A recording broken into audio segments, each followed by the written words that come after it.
Bonsoir, très heureux de vous retrouver pour cette nouvelle émission ELM en question avec ce format un peu différent puisque vous êtes maintenant jeudi soir à 20h, nous c'est l'heure de ELM en question et ce sera toujours l'occasion de revenir sur la prédication qui a précédé et bien sûr nous avons la joie d'avoir l'invité du jour, c'est-à-dire le prédicateur et bien sûr aujourd'hui ce sera Daniel qui est avec nous. Bonsoir Sam. Bonsoir Daniel, on inaugure cette nouvelle formule qui nous permet effectivement peut-être de faire quelque chose de plus souple pour nous, pour nos équipes, mais aussi permettre de travailler aussi un peu la post-prod et c'est ce qui nous a amené aussi à avoir ce travail-là. On va garder le même principe, c'est-à-dire qu'on va avoir des questions et que je vais te poser bien sûr, mais aussi avoir la possibilité de donner la possibilité aux internautes de ne pas poser les questions en direct, mais de poser les questions directement pendant la prédication ou à la suite de la prédication. Et pour ça, bien sûr, on leur met à disposition une adresse mail qui s'appelle donc ELM en question avec un S, donc ELM en question tout attaché avec un S, @église-du-milieu, elm.com. Et voilà, c'est avec ce moyen-là, et puis on trouvera d'autres moyens aussi qui permettra de pouvoir posez vos questions. Donc, on va commencer aujourd'hui avec cette première prédication de rentrée avec cette question. Qu'as-tu fait de ta passion? Donc, Daniel, tu nous as parlé de toute cette thématique de la passion, de ce qui nous amène à être poussés, à avancer. On va commencer avec on va regarder aussi quelques extraits, bien sûr, pendant toute cette émission. On va regarder ce principe-là. On va nous permettre de pouvoir replonger dans la prédication et ensuite de venir avec quelques questions pour aller plus loin, pour creuser, pour être aussi peut-être plus pratique pour certaines de ces questions. Donc, je vous propose, sans plus tarder, à commencer avec un premier extrait, celui où tu as parlé de ce première clé, le fait que la passion dépend de notre proximité, de notre communion avec Jésus-Christ. Et tu as utilisé ce texte au départ le fait que les disciples avaient été, Jésus avait été mort et donc ils n'avaient plus cette raison d'être avec Jésus. Et puis Jésus apparaît au milieu d'eux avec cette joie. Et on va rentrer justement de voir quelle est cette importance de cette joie, de cette passion. Et on regarde ça maintenant, un extrait vidéo. Écoutez bien ceci, c'est le premier principe. Ce n'est pas une relation avec ses enseignements, ses principes, son service qui maintient la passion en nous, mais c'est une relation avec la personne de Jésus. Je le répète, ce n'est pas une relation avec ses enseignements, ses principes, son service qui maintient la passion en nous, mais c'est une relation avec la personne de Jésus. Imaginez bien que, au moment où les disciples se retrouvent dans cette maison, tous les disciples avaient dans leur esprit les enseignements du Seigneur Jésus. Tout le monde se souvenait de ce que Jésus avait dit, de ce qu'il avait fait. Ils avaient tous en mémoire les miracles qu'ils avaient accomplis. Ils se souvenaient du moment où Jésus avait multiplié les pains et les poissons et eux-mêmes avaient participé à cela par la distribution. Ils se souviennent du moment où ils étaient dans une tempête et Jésus est venu au-devant d'eux en marchant sur les eaux. Ils se souviennent de tout cela. Ils avaient même des notes, c'est sûr. Tous les disciples avaient pris des notes de ce qu'ils avaient entendu. Matthieu prioritairement parce qu'il va se servir de ces notes-là pour écrire plus tard, comme témoin oculaire, pour écrire l'Évangile. Ils ont tout cela, tout ce qui pourrait être nécessaire pour vivre leur foi. Mais il leur manque l'essentiel. Il leur manque Jésus. Et j'aimerais vous dire que nous pouvons faire la même chose. On peut suivre ses enseignements, on peut proclamer ses principes, on peut chanter ses vérités, on peut même travailler pour lui, on peut même travailler très dur pour lui. Mais si Jésus n'est pas là, nous allons le faire par devoir. Nous n'allons pas le faire, par passion. Ou on va le faire par peur. La peur que si j'arrête, je serai moins béni. La peur que si j'arrête, je serai moins aimé. Et là, on tombe dans un esprit religieux. Ma passion, c'est mon premier point, c'est le premier principe, dépend de ma proximité avec Jésus. Alors, avec cette question de cette passion, on voit comment Jésus est apparu et là, tout a été transformé dans leur vie, leur expérience de la vie chrétienne. Je me suis posé cette question, est-ce que c'est possible de suivre Jésus sans avoir cette passion? C'est là toute la question, quoi. Je dirais même que c'est juste pas possible. Pour une simple raison, c'est que Jésus l'a voulu ainsi, Dieu l'a voulu ainsi. Il n'a jamais voulu qu'on ait avec lui une relation par devoir. Il n'a jamais voulu qu'on ait une relation avec lui par peur. On en parlait dans la méditation de dimanche matin. Mais il a mis la barre très, très haute. Quand Dieu a donné ce commandement, quand il a dit « Tu aimeras ton Dieu de tout ton cœur, de toute ton âme et de toute ta pensée », il élaborait là le principe même du type de relation qu'il souhaitait. Et en même temps, quand on entend cela, de tout son cœur, de toute son âme, de toute sa pensée, on se dit mais qui est capable de faire ça? Moi le premier, je ne suis pas capable. Et je le dis d'une façon très honnête, d'aimer Dieu de tout mon cœur, de toute ma pensée, de toute mon âme. Alors pourquoi nous demande-t-il ce type de relation? Tout simplement, il faut comprendre, premièrement, que ma relation avec Dieu, ma relation d'amour avec Dieu est évolutive. Quand je fais le bilan de ma vie avec le Seigneur, je m'aperçois qu'aujourd'hui, j'aime Dieu différemment qu'avant. J'ai grandi, j'ai mûri dans ma façon d'aimer. Et puis, il y a autre chose qu'il faut bien comprendre également, et c'est une clé aussi pour comprendre comment on peut aimer Dieu en répondant à cette exigence qui est très forte tout de même. La Bible dit que Dieu nous a aimés le premier. Et c'est bien plus qu'une information en fin de compte. On est tous d'accord, et on comprend, on entend, oui, Dieu nous a aimés le premier. Oui, et alors? C'est bien plus qu'une information. Il y a un principe. Ça veut dire que on ne peut que répondre à celui qui nous a aimés le premier. Ça veut dire que mon amour pour Dieu ne peut être qu'une réponse à son amour à lui. Qu'est-ce que ça veut dire concrètement? Plus je vais avoir la révélation de l'amour de Dieu, plus je vais pouvoir aimer à la hauteur de cette révélation-là. Et ça, c'est très intéressant parce que ma vie avec Dieu, eh bien, c'est une vie d'évolution dans la révélation, dans les révélations que Dieu veut me communiquer. Et je demande à Dieu, Seigneur, révèle-moi encore davantage ton amour. Parce que plus tu vas me révéler ton amour, peut-être au travers d'expériences concrètes, plus tu vas me révéler ton amour, plus moi je pourrai répondre à cet amour et j'arriverai comme cela à grandir dans mon amour. Et c'est important de le comprendre parce que on peut tous faire des efforts pour mieux aimer Dieu, mais comment on fait pour davantage aimer Dieu? Donc ça, c'est un point important. Ça me rappelle ce texte où il dit à celui à qui on a beaucoup pardonné, il aimera beaucoup. Tout à fait. C'est un peu la même idée, oui. C'est la révélation de ce que Christ a fait pour nous, nous amène à dire, en fait, j'ai beaucoup de choses qui m'ont été pardonnées. Donc du coup, c'est important on se posait cette question, du coup, en tant que croyant, parce qu'on se rend compte qu'on peut vivre les choses par devoir, un peu en mode défaut, si on peut dire ça comme ça, et passer vraiment à côté de cette passion, cette vie.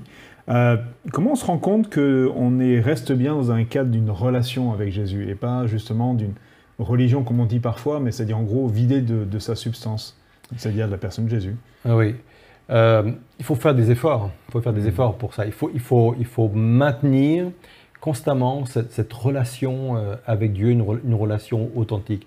On l'a souvent dit dans notre émission du mardi soir à cette époque, que, en fin de compte, l'amour, ça se décide. Une relation aussi importante et aussi authentique avec Jésus, ça se décide. Pour une simple raison, c'est que l'amour, c'est un sentiment, c'est pas une émotion. Il y a vraiment une différence entre une émotion et un sentiment. Une émotion, c'est un peu ce qui sort de notre contrôle, quoi. On est surpris, c'est une émotion, quoi, et plein de choses. Un sentiment, ça se construit. Un sentiment, ça s'éduque. Et ça se nourrit. Et voilà, on prend la décision d'aimer Dieu et de grandir dans cette dimension. Et on prend cette décision de rendre concrète cette relation en vivant une communion et un rapprochement avec Dieu. Donc ça se décide. Deuxièmement, il y a aussi quelque chose de très important, c'est que on ne peut pas mettre de côté une vie de discipline quand on veut rentrer dans cette dimension de relation authentique avec Dieu. Ça passe par une discipline de vie. D'ailleurs, nous sommes appelés à être des disciples.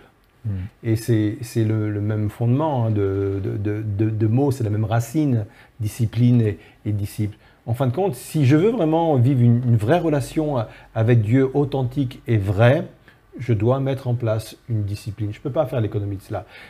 On l'a tous vécu. Le jour où on ne met pas une discipline, on va laisser les choses aller. Moi, je me mets une discipline, je me lève à une certaine heure. Je suis du matin, je l'avais déjà dit une fois. Donc je me lève à une certaine heure et c'est là où je passe mon temps avec le Seigneur. Et des fois, je n'ai pas envie de me lever. La discipline fait que je me lève. Et là, je ne regrette pas parce qu'on vit quelque chose avec le Seigneur d'authentique. Donc, c'est vraiment important de travailler ces aspects-là. Ça me rappelle quelqu'un qui disait que la relation, ça s'appelle TEMPS. Ouais. Ça prend du temps. Ouais. On ne peut pas faire l'impasse.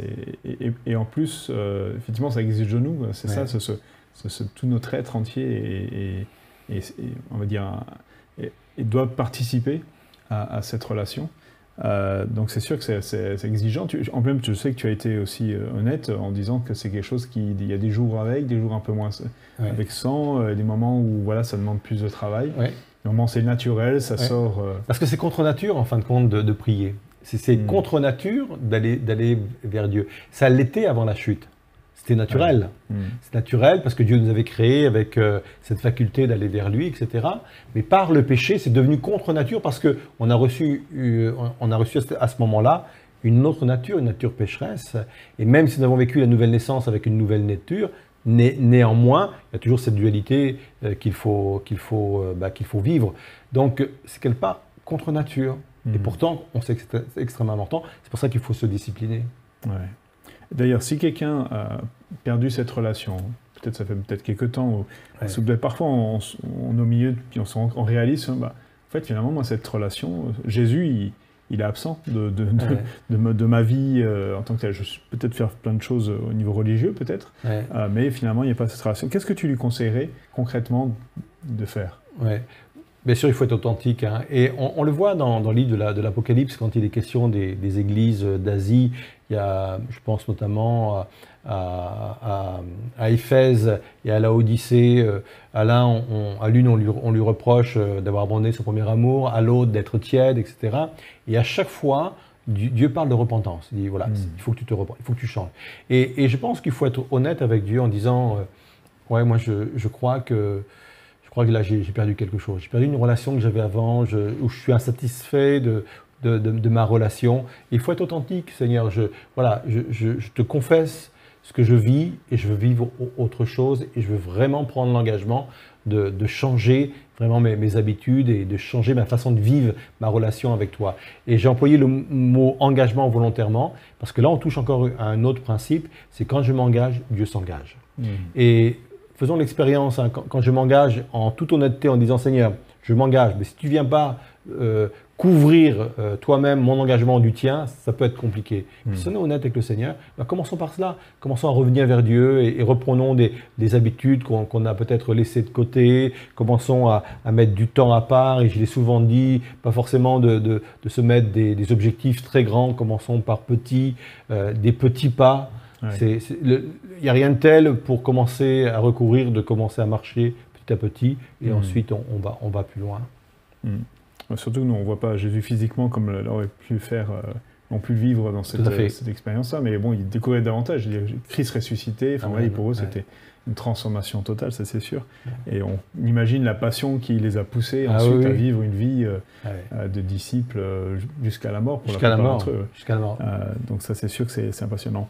Donc tu as dit que c'était la première clé, et pas la moindre, comme tu disais, de notre proximité, notre communion avec Jésus, pour être vecteur ou moteur de notre passion. Le deuxième, tu parles de la transformation. On va regarder ça en extrait, puis on va revenir sur cette image notamment où tu as parlé des outres. Et on va regarder ça en images maintenant.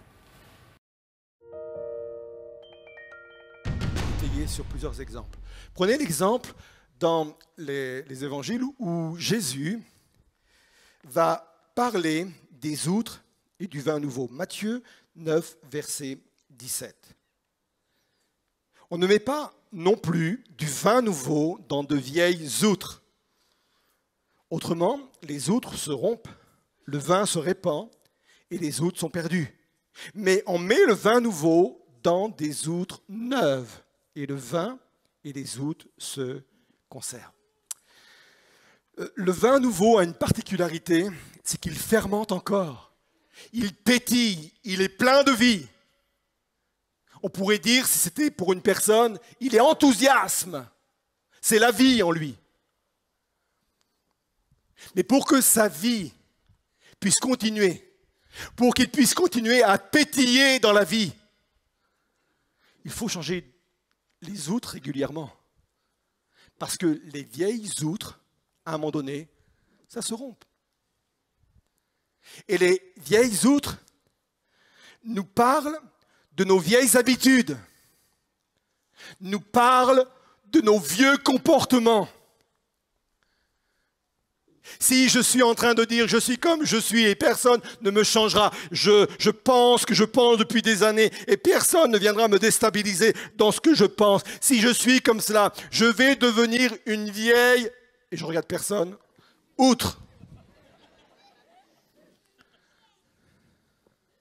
Et je vais perdre le nouveau vin qui est en moi, je vais perdre ce pétillant, je vais perdre cette passion qui est en moi. Vous me suivez ? Ça va se répandre, je vais les perdre. Ma passion dépend de ma transformation. Et c'est vrai dans tous les domaines de ma vie. Donc on voit bien l'importance d'avoir une outre. C'est une idée aussi. Hein, voilà, une outre qui soit nouvelle, qui soit renouvelée, pour pouvoir avoir cette passion qui continue de couler à travers nous et l'importance justement de garder cette souplesse.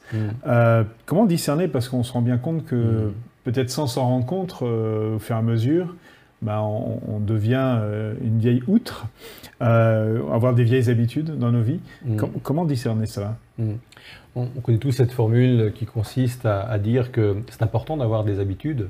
Je pense que la vie est faite d'habitudes et c'est pas grave d'avoir des habitudes, mais il ne faut pas faire les choses par habitude. Et ça, c'est vraiment important de rester dans cette fraîcheur-là, de ne pas faire les choses par habitude. Et j'en profite pour rappeler la raison pour laquelle, parce que le questionnement est revenu aussi dernièrement, pourquoi nous faisons la Sainte Seine une fois par mois, par exemple.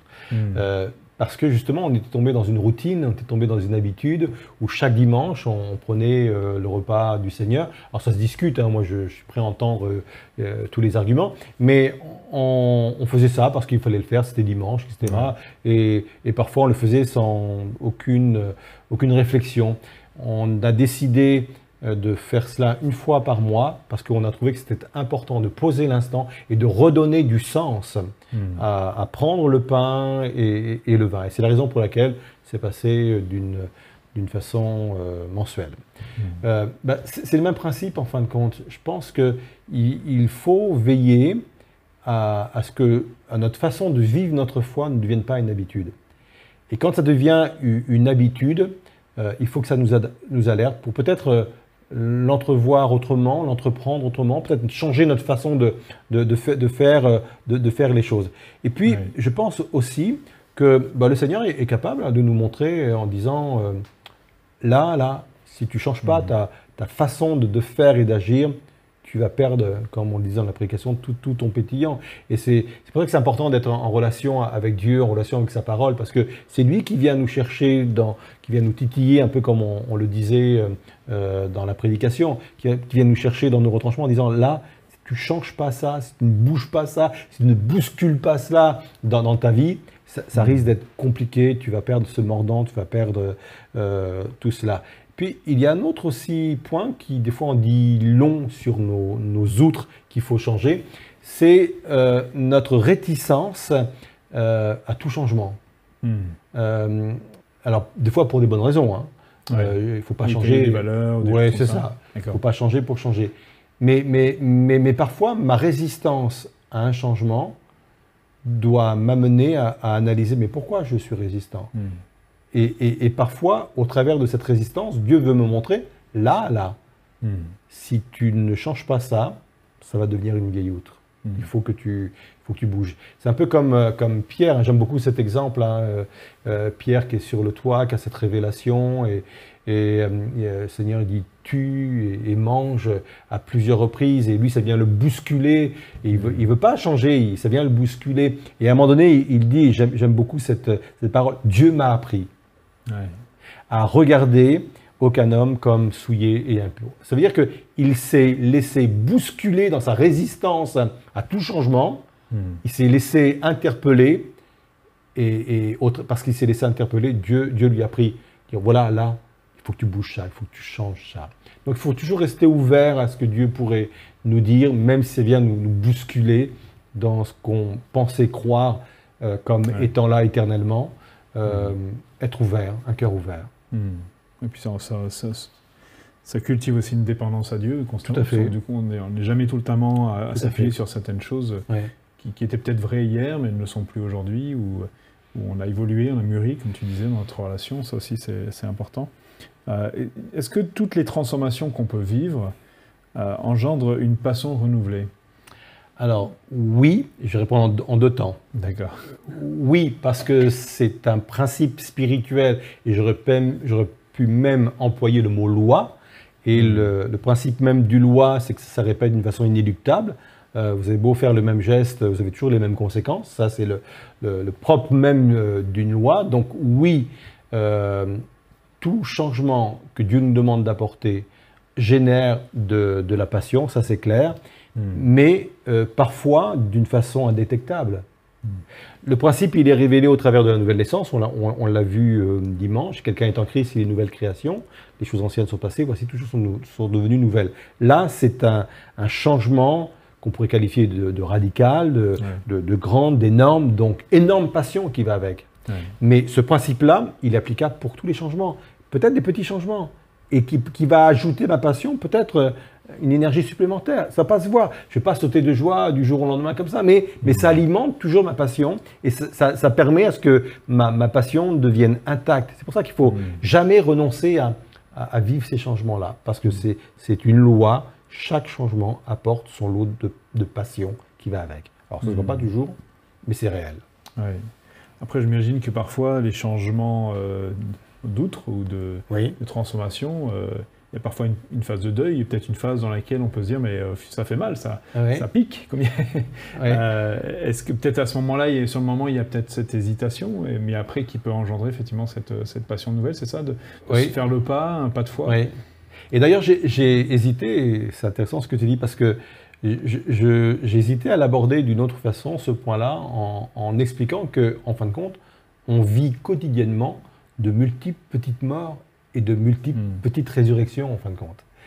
Nous sommes appelés à cela. Et c'est donc le côté mort, deuil, oui, c'est pas toujours évident des fois. Il faut, on est bien conscient qu'il y a un effort à faire. Mais chaque mort produite par Dieu produit une résurrection. Et il faut perdre pour gagner, c'est le principe de l'évangile. Hein. Il faut perdre pour gagner, il faut mourir pour vivre, etc. Oui, tout à fait. Et donc, comment garder ce cœur ouvert dont tu parlais dans une transformation dans mon quotidien, puisque c'est un défi?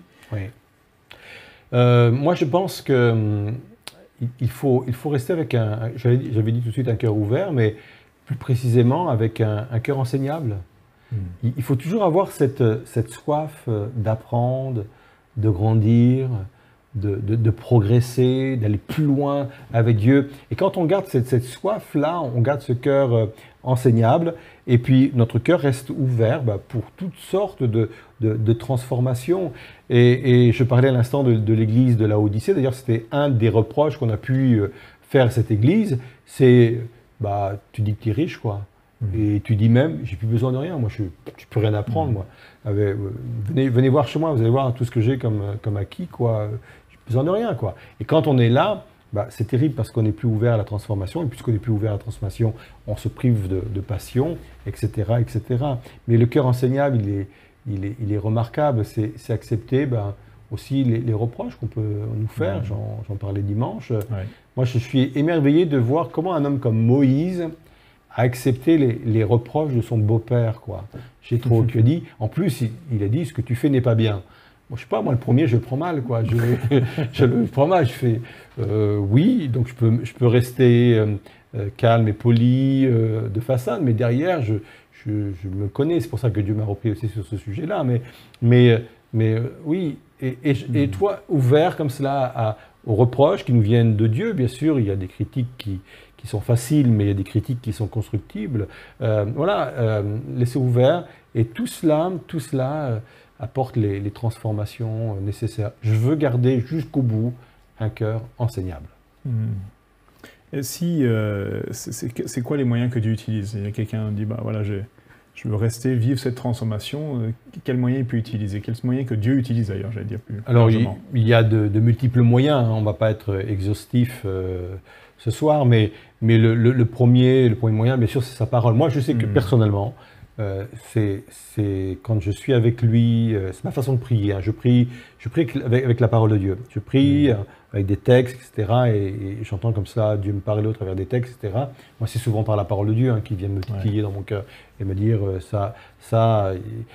faut que tu changes. Donc, la parole de Dieu, pour moi, c'est un élément important. Les épreuves aussi sont là pour nous changer, nous transformer et nous pousser à apporter des changements dans nos vies, les autres aussi, hein. Dieu sait très bien parfois se servir des autres pour cela, quoi. Ouais. Donc, on va dire plein de choses dans le quotidien, Tout à fait, des épreuves, des situations qui nous amènent à que Dieu utilise en fait pour nous parler, c'est ça. Tout à fait. Donc, on a envie de vivre toute cette transformation qui engendre cette nouvelle passion. Et puis, il y a un troisième aspect dont tu as parlé, de la passion qu'elle va de pair avec notre appel personnel. Tu as parlé justement de comment l'appel pouvait susciter cette passion, et notamment l'appel de Jésus.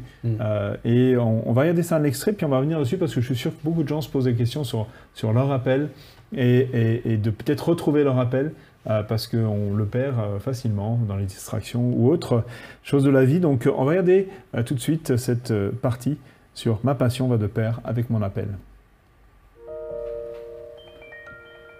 En fin de compte, c'est sa passion, c'est sa mission qui l'anime là. Jésus, il est venu pour les perdus. Car Dieu a tant aimé le monde qu'il a envoyé son Fils. C'est sa mission qui le passionne. C'est pas le temple, c'est pas le bâtiment, c'est pas la belle architecture. C'est sa mission qui le passionne. Il est venu pour sauver le peuple. Et quand il voit que dans le temple, on a retiré l'endroit où on a occupé l'endroit où les non-juifs, pouvaient venir, ceux qui avaient accès aussi à la foi en Dieu, quand il a vu que cet endroit était occupé pour autre chose, ça n'a fait qu'un tour dans son cœur. Et là, on touche au troisième principe. Ma passion va de pair avec ma mission. Ma passion va de pair avec ma mission.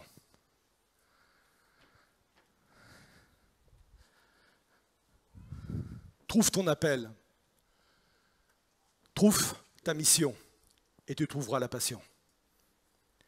Et ne soyons pas réducteurs et ne gardons pas uniquement cela pour le domaine de l'Église, le domaine du ministère tel qu'on l'entend dans l'Église. Moi, je crois que ton métier peut être ton appel. Encore une fois, je le disais avant la prédication, nous on aime bien cloisonner les choses, mais j'aimerais vous dire que le royaume de Dieu, il s'exerce partout, dans toutes nos activités, et dans toutes nos activités, Dieu veut y régner. Trouve ta mission. Ça peut être un métier, ça peut être une orientation d'études, ça peut être toutes sortes de choses, un ministère dans l'Église. Trouve ta mission et tu trouveras ta passion. Jésus l'a vécu comme cela. Donc c'est notre mission qui détermine notre passion. Est-ce que, en tant que croyant, puisque là on a parlé de Jésus, hein, lui qui avait ce cœur pour tous les hommes, de les amener au salut, est-ce qu'on peut dire qu'il y a un appel général ou des appels généraux, des choses qui sont un peu particulières, autant que chrétiens, qu'on peut dire s'appliquent à tous? Oui. Alors, oui, moi je fais la distinction entre des appels particuliers et un appel universel.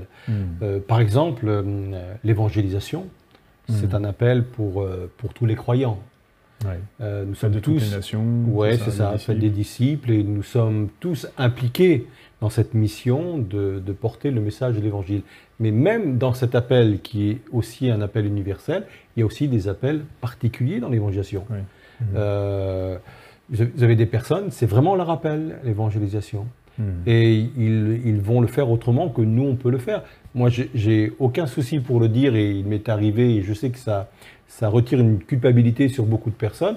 Moi, vous me donnez des centaines, voire même des milliers de personnes à qui il faut leur parler, j'ai aucun problème, et c'est mon appel, c'est mon ministère, et je me sens même très à l'aise, vous l'avez vu sur une estrade, mais vous me mettez avec quelqu'un un à un, j'ai beaucoup plus de difficultés à parler de l'Évangile. C'est pas mon appel. Et pourtant, je fais l'effort de parler du Seigneur Jésus, surtout quand les gens se déplacent exprès dans l'église pour avoir un entretien avec le pasteur. Ce serait dommage que je puisse... C'est une façon de dire, faites un peu moins d'entretien avec toi. Non.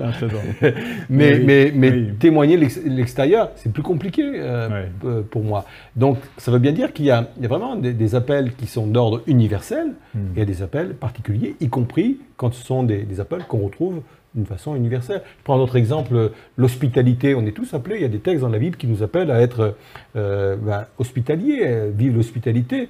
Bon, nous on le vit. Moi personnellement, je suis très content quand les gens arrivent chez moi, mais si au bout de 8 jours ils repartent, je suis très content aussi. Parce que je retrouve ma maison, c'est pas mon appel. Vous avez des personnes, ils sont remarquables. Ils sont remarquables. Et là, on s'aperçoit qu'ils ont reçu vraiment un appel particulier, autre que cet appel universel, particulier dans ce domaine-là. Moi, ils m'épatent, quoi. Ils ouvrent leur maison, ils se privent de certaines choses pour les partager avec d'autres. Et c'est fabuleux. Et puis, oui, il y a des appels vraiment très spécifiques, très particuliers, où là, c'est sur mesure. C'est pour moi, c'est pour nous, ça me correspond. Et bien sûr, ça, il faut le rechercher, oui. Ouais. Tu as parlé donc qu'il ne fallait pas cloisonner. Est-ce qu'on pourrait dire d'une certaine façon que ça marche aussi pour les non-croyants, d'avoir cette passion liée à l'appel? Alors, oui, oui, on va le dire d'une façon générale, même si on risque de ne pas parler forcément de la même passion. Oui, c'est ça. Ouais. Mais oui. On trouve le même mécanisme. On trouve le mécanisme parce que c'est un mécanisme humain, et puis on vient tous d'Éden, hein, même s'il y a eu la chute, on vient tous d'Éden. Donc il y a une conception que Dieu a mise en place dans l'homme, qu'on retrouve chez tous les hommes. Bien sûr, il faut un moteur, hein, il faut un moteur, il faut être passionné. Sauf que la différence, c'est que le moteur n'est pas toujours le même. Pour certains, le moteur, c'est l'argent. Hein. Pour certains, le moteur, c'est être connu, quoi. C'est la célébrité. Donc, c'est un moteur. C'est ça qui anime la passion. Le croyant, c'est autre chose. Mais oui, le système de passion pour accomplir une mission ou une mission qui est passionnante, oui, ça on retrouve partout. Ouais. Donc, comme tu disais, ça peut être ouvert au-delà de ce qu'on appellerait le côté très ministériel. Ministériel dans le sens... au service de l'Église, des ministères mis au service de l'Église, c'est ça, puisqu'en fait le ministère, d'une certaine façon, ça veut dire service, donc c'est très large. Tout à fait. Et comme tu l'as dit, voilà, l'hospitalité ou d'autres choses, alors ça c'est dans un cadre, on pourrait dire, de croyants, mais comme tu dis, ça pourrait être beaucoup plus large. Et est-ce que tu aurais on va dire, encourager les gens, comment tu encourages les gens à trouver leur appel dans peu importe le domaine, j'allais dire. C'est intéressant parce que dimanche, après le culte, je discutais avec 2 jeunes là, qui étaient à la fin, et ils m'ont posé cette question très intéressante en rebondissant sur la prédication. Ils m'ont dit, vous avez dit, trouve ta mission et tu trouveras ta passion. Est-ce que l'inverse est vrai? Alors, je n'avais pas compris la question au départ. Donc, je leur ai fait reformuler la question. Et ils l'ont reformulé comme cela. Est-ce que pour trouver ma mission, il faut que je cherche ce en quoi je suis déjà passionné aujourd'hui? Et bien sûr, je leur dis oui. Et parfois, on a l'impression que faut surtout pas s'occuper de ce qui nous passionne aujourd'hui. Ouais. Moi, je crois que ce qui nous passionne aujourd'hui peut être là où Dieu veut nous missionner. Il y a des gens qui sont passionnés d'informatique. Ouais. Dieu veut les utiliser aussi. Ça peut être leur appel, ça peut être leur mission pour les choses de Dieu. Il y en a qui sont passionnés par la musique et on voit ce que ça donne quand ça correspond à leur appel, à leur mission. Et ils bénissent toutes les personnes qui sont à l'écoute de leur instrument ou de leur voix. Oui. Parfois, on cherche des choses un peu lointaines, mais peut-être chercher qu'est-ce qui nous anime dans la vie. Ça peut être mon appel, effectivement. Et il faut aussi se libérer un peu de cet esprit qui consisterait à dire forcément le service doit se faire dans la souffrance. Ouais. Si je prends trop de plaisir, c'est que c'est pas bien, quoi. Ouais. Mais non, il faut prendre du plaisir dans le service. Bien sûr, il y a des moments compliqués, des moments difficiles, il y a des moments où c'est pas évident, il y a des combats. Ouais. Mais moi, je crois que Dieu nous appelle à des services dans lesquels on s'épanouit, on est passionné, ça nous fait vibrer, et c'est important, quoi. Donc, on pourrait dire qu'il y a quelqu'un qui trouve cette passion, qui a quelque chose dans le domaine dans lequel il dit je m'épanouis, c'est quelque chose. Là-dedans, tu l'encouragerais à dire, déjà, développe cet aspect-là. Oui, tout à fait.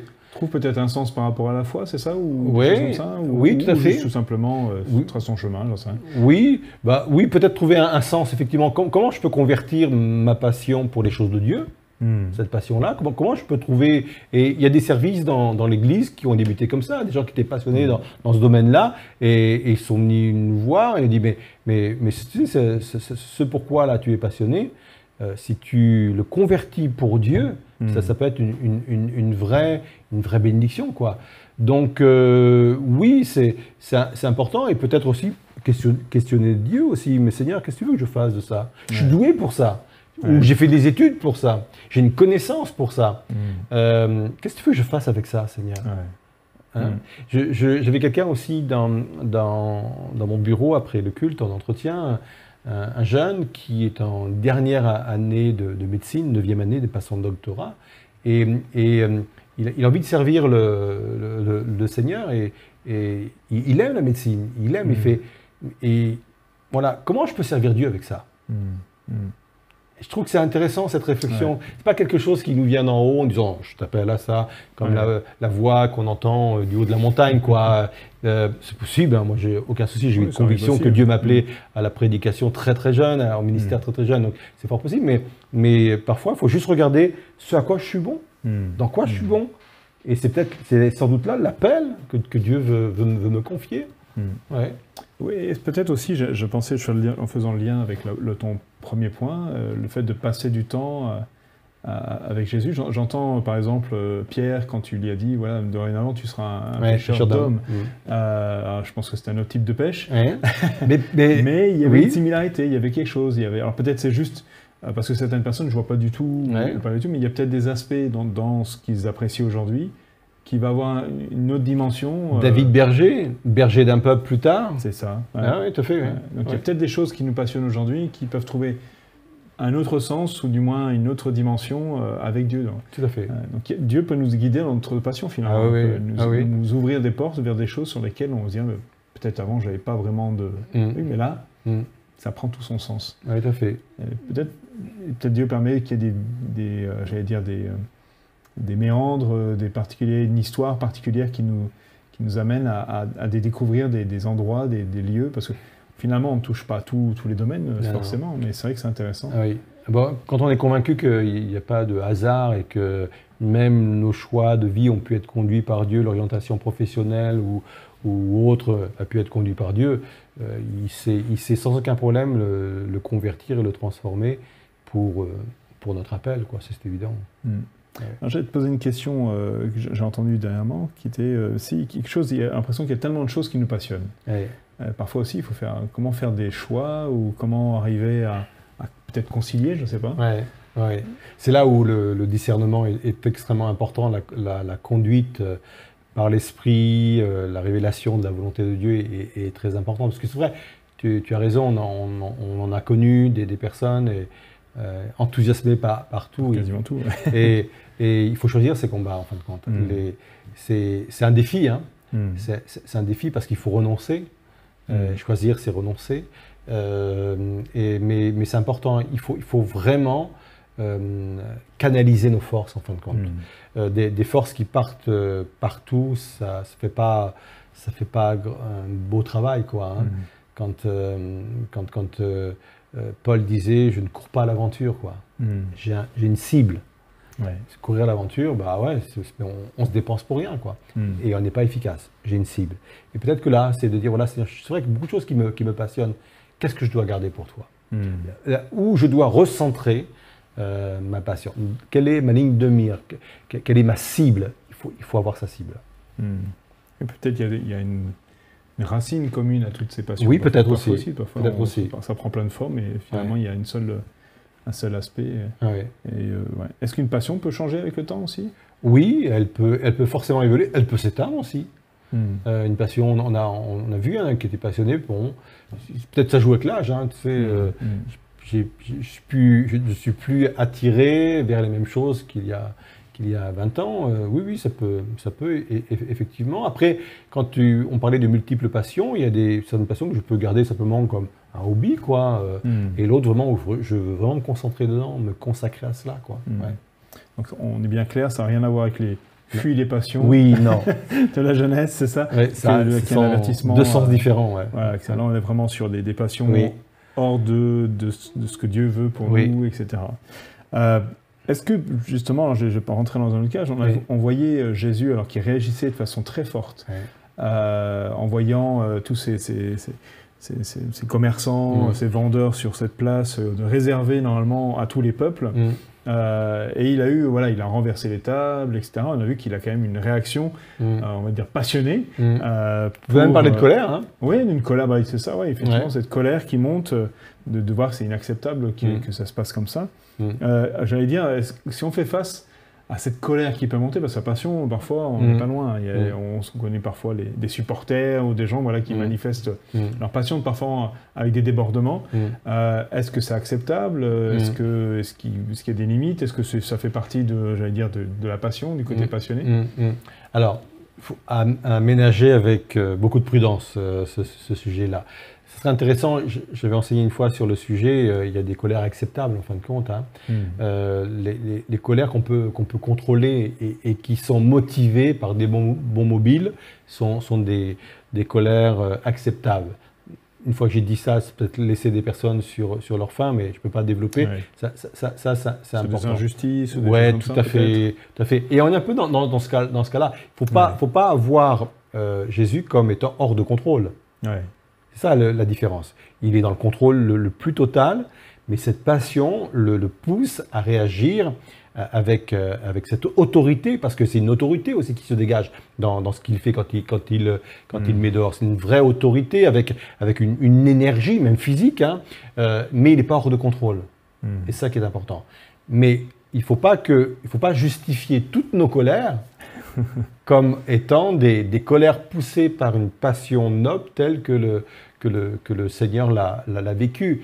Et toutes les passions ne sont pas bonnes, toutes les excès de passion ne sont pas bonnes. La Bible parle de zèle, on a vu que c'était le même mot, zèle et passion, sans intelligence. Donc la passion, il faut vraiment qu'elle soit couverte par l'Esprit Saint, par Dieu, et puis on a notre effort à faire, parce qu'il y a aussi le fruit de l'Esprit qui est la maîtrise de soi. Donc parfois il y a des passions qui peuvent détruire. Peuvent détruire. On peut faire du mal aussi quand la passion est mal orientée, est mal organisée, est mal contrôlée, et qu'on part dans des excès de colère. Il n'y a rien de biblique en cela, il n'y a rien de spirituel en cela. Donc pour ça, il faut aménager avec beaucoup de précautions, et surtout, il ne faut pas être hors de contrôle. Et il faut aussi canaliser notre passion, parce qu'encore une fois, la Bible dit qu'il y a des passions qui sont sans intelligence. On finit par détruire même peut-être ce qu'on voulait construire. Tout à fait. Donc à travailler, j'aime bien, c'est d'ailleurs quand Paul dit un esprit de force, d'amour et de sagesse, c'est un peu cet équilibre, il y a une force, mais en même temps ça doit être fait avec des mobiles d'amour et avec sagesse, c'est-à-dire le bon moment, les bons motifs. Donc c'est vrai que ça peut nous aider, en tout cas, de toute façon c'est le Saint-Esprit qui pousse en nous ce désir. Donc ces trois clés, ces trois aspects donc, pour garder cette passion. Et tu as fini ta prédication en parlant justement du fait que notre passion est attaquée ou sera attaquée. Donc j'aimerais bien qu'on prenne juste le temps de regarder cet extrait et de revenir pour conclure cette émission aujourd'hui. Je vais conclure, mais restez encore avec moi quelques instants. Il faut savoir que forcément, ta passion sera attaquée. C'est obligé. Il faut bien être averti, elle sera forcément attaquée. Il y a dans la parole de Dieu une symbolique un peu étrange. Quand il est dit dans Éphésiens 6,15, je n'ai pas donné ce verset, « Mettez pour chaussure à vos pieds le zèle que donne l'évangile de paix. » Dans la parole de Dieu, les chaussures symbolisent le zèle, donc la passion. C'est symbole de celui qui avance la chaussure, de celui qui court, de celui qui entreprend. Et il est dit ceci, c'était une tactique de guerre du temps de l'Ancien Testament. Dans Ésaïe 20, versets 3 et 4, vous allez comprendre ce qui se passe. L'Éternel dit alors, mon serviteur Ésaïe a marché nu et déchaussé. C'était un mime prophétique, comme il y en a parfois dans l'Ancien Testament, pendant 3 ans, pour servir de signe, pour servir d'annonce et de présage au sujet de l'Égypte et de l'Éthiopie. Voilà ce qui va arriver à l'Égypte et à l'Éthiopie. Ainsi, le roi d'Assyrie amènera en déportation des captifs égyptiens et éthiopiens, des jeunes et des vieillards nus et déchaussés, et les reins découverts à la honte de l'Évangile. Nus et déchaussés. C'était une technique à l'époque. Dans tout combat militaire, quand on prenait des prisonniers, on leur retirait leurs chaussures. Parce qu'on se disait, moi, ils ne vont pas aller loin avec, sans chaussures. On est moins entreprenant, on ne peut pas courir. Il y a des cailloux partout, il y a des rochers partout, et parfois il y avait des montagnes à traverser. Ce n'est pas possible. Sans chaussures, on sait qu'on va les avoir près de nous. C'est pour cela que plus tard, Paul parle des chaussures que nous donne l'Évangile. La passion que nous donne l'Évangile. Cette proximité avec Jésus que nous donne l'Évangile. De la même façon que c'était courant du temps de l'Ancien Testament, c'est encore courant aujourd'hui. Nous avons un adversaire qui essaiera de nous retirer nos chaussures, de nous voler nos chaussures, de venir nous voler notre zèle, de venir nous retirer notre passion. Qu'est-ce qu'une armée sans chaussures? Qu'est-ce qu'une église sans chaussures? Qu'est-ce qu'un combattant, un chrétien, un ministère sans chaussures? Il sait très bien, l'ennemi de nos âmes sait très bien que sans la passion, nous ne pouvons pas faire grand-chose. Alors la question elle se repose maintenant. Qu'as-tu fait de ta passion? Ok, on voit que c'est un vrai enjeu, une vraie bataille. J'allais dire, c'est pourquoi il y a telle bataille? Quelle est la différence que fait donc le zèle, la passion de l'Évangile? On en parlait à l'instant dans notre échange. La passion communiquée par l'Évangile et la passion que l'on peut trouver dans le monde et qui peut être très bonne, hein, des belles choses qui sont faites au travers de cette passion, n'est pas du tout la même. La passion que communique l'Évangile n'a rien avec l'émotion, en fin de compte. Et c'est intéressant parce que dans les Évangiles, Jésus a toujours testé la passion de ceux qu'il a manifesté publiquement. Je pense notamment à cet épisode où un scribe est venu vers le Seigneur Jésus et d'une façon passionnée, il lui a dit « Partout où tu iras, j'irai ». Voilà, le gars, il en veut, quoi. Il est là. Et j'aime la façon dont Dieu teste sa passion, si elle est émotionnelle ou si elle vient vraiment de sa rencontre avec Jésus. Et il va lui dire aussitôt, après, il va mettre le tarif en fin de compte, il va donner le tarif, et ok, tu sais que les renards ont des tanières, hein. Tu sais que les oiseaux ont des nids, mais le Fils de l'homme que je suis n'a aucun lieu où reposer sa tête. Alors, on ne sait pas comment réagir parce que l'Évangile donne un silence. Peut-être que c'est le silence que le scribe a lui-même affiché. On ne va pas extrapoler, on ne sait pas. Mais j'aime l'idée que Jésus va tester la nature même de la passion. C'est émotionnel ou c'est pas émotionnel? Quand ça vient de notre relation avec Jésus, c'est pas émotionnel et ça dure. D'ailleurs, il y a beaucoup de pronostics qui des fois ont été faits sur des personnes. Oh, ça va pas durer. C'est tout nouveau, c'est tout beau, mais ça va pas durer. Et puis, pour certains, depuis 20 ans, ça dure encore, quoi. Ouais. Donc, ça veut dire que la passion, c'était vraiment une autre passion que celle que le monde peut produire. Elle est issue de l'Évangile, elle est issue de ma relation avec Dieu. Donc, ça passe au-delà d'une passion passagère. Oui, tout à fait. Oui, parfois, il y a des gens de famille autour qui disent ça. Ah, bah, c'est sa nouvelle lubie. Oui, ça va lui passer. Ça va lui passer, il va passer à autre chose. Mais là, non, effectivement, de voir cette passion qui vient de Dieu, qui vient d'ouvrir en nous une passion nouvelle pour lui. Qu'est-ce qui peut dénuder nos pieds, puisqu'on en a parlé du fait que c'était dangereux. L'apôtre Paul va poser cette question à l'église de Galatie. Il va dire, mais vous courriez bien. Et là, on a toute la symbolique aussi derrière, avec les chaussures, avec cette passion. Qui vous a arrêté? Qui vous a stoppé dans votre élan? Qui vous a stoppé dans votre passion? Et j'aime le qui, pas quoi, mais le qui. Ouais. Ça veut dire c'est une personne, quoi. Qui vous a? Alors bien sûr, celui qui est en haut de la liste, c'est l'adversaire de nos âmes, quoi. On va le nommer, c'est Satan, qui lui n'a pas du tout d'intérêt à avoir une armée contre lui passionnée, quoi. Ouais. Donc il retire cette passion. Et ça, c'est... Je ne suis pas quelqu'un qui voit le diable partout, mais là c'est évident. Ça peut être aussi des personnes il y a des personnes, peut-être involontairement, qui ont blessé. Oui. Je connais des personnes qui étaient engagées, y compris dans notre église ou ailleurs, ou qu'on a aussi récupéré parfois, et qui ont dit, mais moi, franchement, je me donnais au Seigneur, et puis un jour, je me suis pris une réflexion, quoi. Ouais. Et ça m'a blessé, ça m'a arrêté dans mon... Qui vous arrêtez? C'est pas une raison. On doit passer au-dessus des réflexions, on doit passer au-dessus des blessures. Mais ça arrive aussi qu'on a été arrêté dans notre passion par des remarques, par des critiques par des personnes. Peut-être nos mauvais choix aussi, de mauvaises amitiés, de mauvaises relations qui viennent atténuer le péché, bien entendu.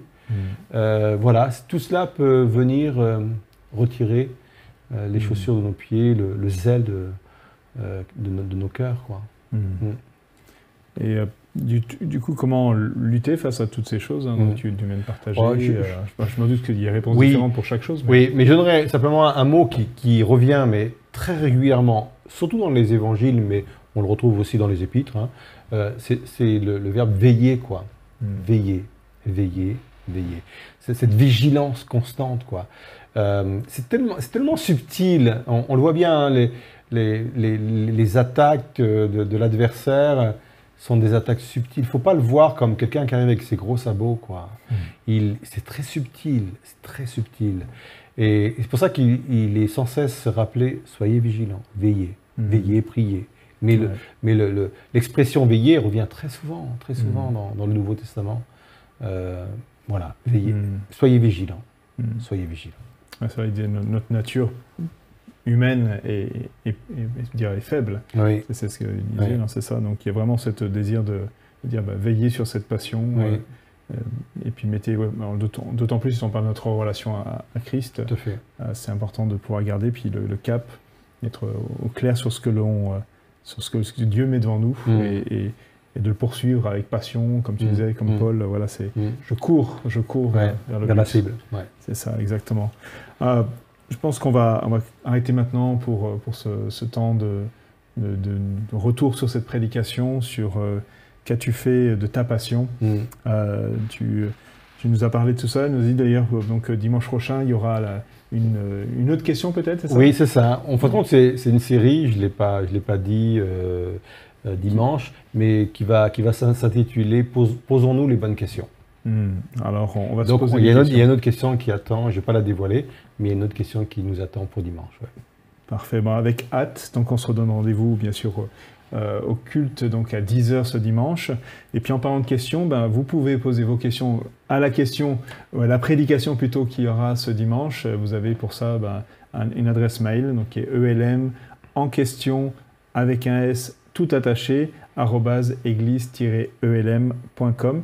Et n'hésitez pas, lors de la prédication ou lors du revisionnage, de poser vos questions qui ont été soulevées par cette prédication. On essaiera en tout cas dans notre prochaine émission de pouvoir y répondre. Et puis j'aimerais donc vous donner rendez-vous à jeudi prochain à 20 h pour une nouvelle émission ELM en question. J'en profite aussi pour remercier Alain et Aurélien pour la partie technique. Et puis, si ça vous a plu, si vous avez été encouragé, si il y a peut-être des réponses qui vous ont semblé pertinentes pour vous et pour d'autres, n'hésitez pas à tout simplement mettre un petit pouce ou à vous abonner ou à partager cette vidéo avec d'autres amis. Ça nous permettra aussi de pouvoir bénir plus largement. En tout cas, nous avons été bénis d'être ensemble. Merci Daniel d'avoir été avec nous ce soir. Merci à toi Sam. Et puis, on vous souhaite une excellente soirée. Et à très bientôt sur ELM en question.